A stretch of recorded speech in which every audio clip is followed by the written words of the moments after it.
August 28 చరిత్రలో ఈరోజు 2018 August 28న ఇండోనేషియాలో జరిగిన 18వ ఆసియా గేమ్స్లో భారతదేశానికి చెందిన మంజీత్ సింగ్ 800 మీటర్ల రేసులో బంగారు పతకం సాధించి దేశం గర్వించేలా చేశారు. ఇండోనేషియాలోని జకార్తా పాలెంబాంగ్లో జరుగుతున్న 18వ ఆసియా క్రీడల్లో పంజాబ్కు చెందిన రన్నర్ మంజీత్ సింగ్ 1 నిమిషం 46 సెకండ్ల టైమింగ్తో గోల్డ్ మెడల్ సాధించారు. ఈ స్వర్ణంతో మంజీత్ 56 ఏళ్ల రికార్డును బద్దలు కొట్టారు. 1962 తర్వాత ఈ అథ్లెటిక్స్ ఈవెంట్లో భారత్ బంగారు, రజత పతకాలు సాధించడం ఇదే తొలిసారి.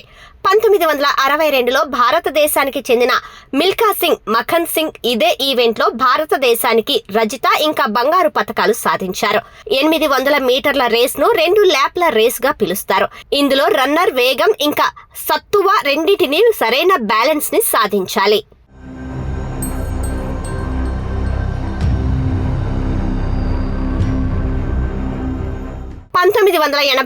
ఆగస్టు 28న భాగ్యశ్రీ సాటే చెస్ లో గ్రాండ్ మాస్టర్ గా మారిన భారతదేశంలో మొదటి మహిళ. భాగ్యశ్రీ 1985 నుండి 1944 వరకు 5 సార్లు the Indian women championship title ను ఇంకా 1991లో ఆసియన్ ఉమెన్స్ ఛాంపియన్షిప్ టైటిల్ ను గెలుచుకుంది. భాగ్యశ్రీ 1961 ఆగస్టు 4న ముంబైలో జన్మించింది. ఆమె మొదటి నుంచి చాలా తెలివైంది. ఇంకా 12 సంవత్సరాల వయసులో చదరంగంపై ఆమెకు ఆసక్తి పెరిగింది. దీనికి క్రెడిట్ ఆమె తండ్రికి చెందుతుంది. అక్కా చెల్లెళ్లు అన్నాదమ్ములతో ఆడుతూ చెస్ లో తండ్రిని ఓడించి భాగ్యశ్రీ ప్రయాణం మొదలైంది. 1979లో ఆమె Madras national women's chess championship లో పాల్గొని 8వ స్థానంలో నిలిచింది. ఇంకా 6 ఏళ్ల తర్వాత అదే రోజున ఆమె అదే పోటీలో గెలిచింది. 1986లో పద్మశ్రీ, 1987లో అర్జున అవార్డులు అందుకున్నారు.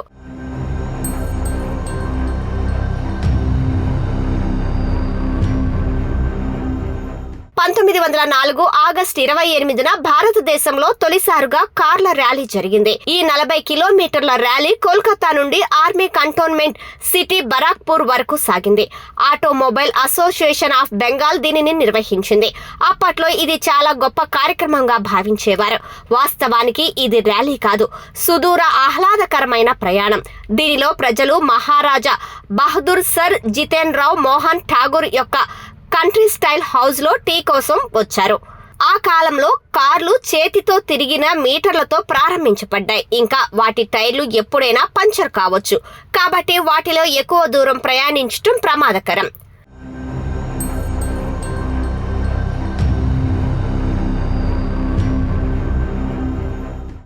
1963 ఆగస్టు 28న మార్టిన్ లూథర్ కింగ్ జూనియర్ అమెరికాలోని లింకన్ మెమోరియల్ వద్ద సుమారు 2.5 లక్షల మంది ప్రజల ముందు తన చారిత్రాత్మక ప్రసంగం చేశారు. ఈ ప్రసంగం పేరు నాకు కల ఉంది. ఈ ప్రసంగం అమెరికాలో పౌర హక్కుల ఉద్యమానికి కొత్త దిశానిర్దేశం చేసింది. ఇంకా ఇప్పటికీ అమెరికన్ చరిత్రలో అత్యంత ముఖ్యమైన ప్రసంగాలలో ఒకటిగా పరిగణించబడుతుంది.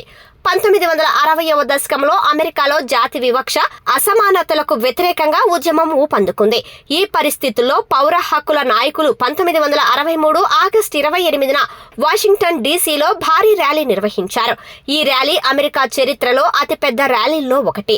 ఇందులో మార్టిన్ లూథర్ కింగ్ జూనియర్ ప్రసంగించారు. అమెరికాలో ప్రజలందరికీ సమానత్వం, స్వేచ్ఛ ఉండాలన్నదే ఆయన ప్రసంగంలోని ప్రధాన సందేశం. ఏదో ఒక రోజు జాతి మతాలకు అతీతంగా ప్రజలంతా కలిసి శాంతి సామరస్యాలతో జీవించాలన్నదే తన కల అని అన్నారు.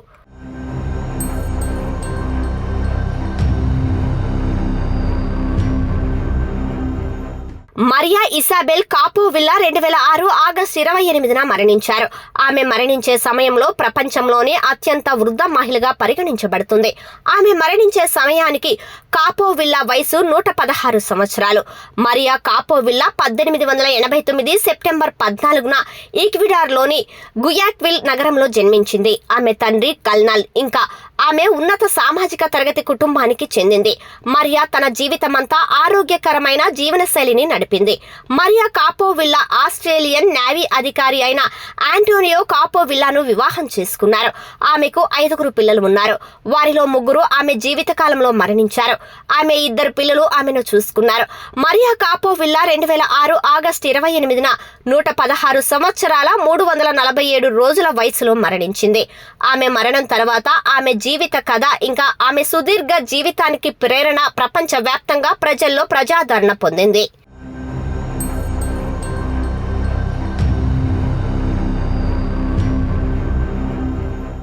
1996 ఆగస్టు 28న ప్రిన్స్ చార్లెస్ ఇంకా లేడీ డయానా విడాకులు తీసుకున్నారు.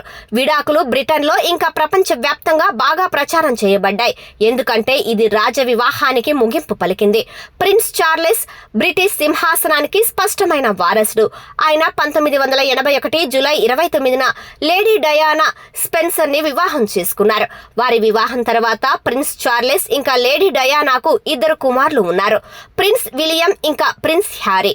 అయితే కొద్ది కాలంలోనే వారి వైవాహిక జీవితంలో సమస్యలు మొదలయ్యాయి.